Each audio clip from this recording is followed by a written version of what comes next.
En disant au jeune homme de respecter les commandements, Jésus ne disait pas qu'il pouvait être sauvé en obéissant aux commandements. Il soulignait plutôt que la loi était la norme parfaite de Dieu. Si vous pouvez respecter parfaitement la loi, vous pouvez échapper à la sanction du péché.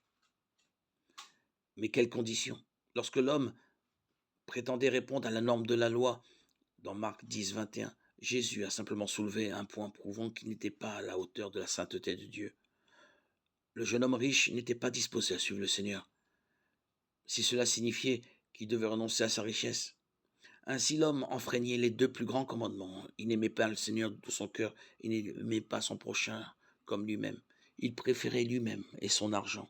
Loin de respecter tous les commandements, comme il l'avait prétendu, l'homme était un pécheur, comme tout le monde, la loi l'attestant.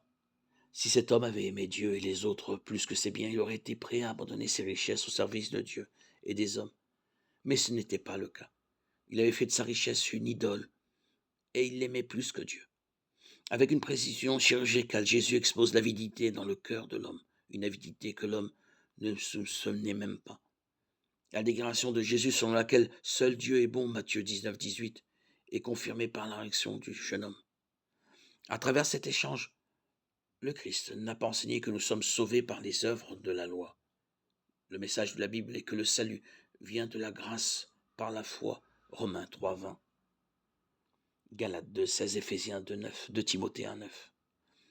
Jésus s'est plutôt servi de l'amour, de l'argent de cet homme pour montrer qu'il n'était pas à la hauteur de la sainteté de Dieu, comme nous tous.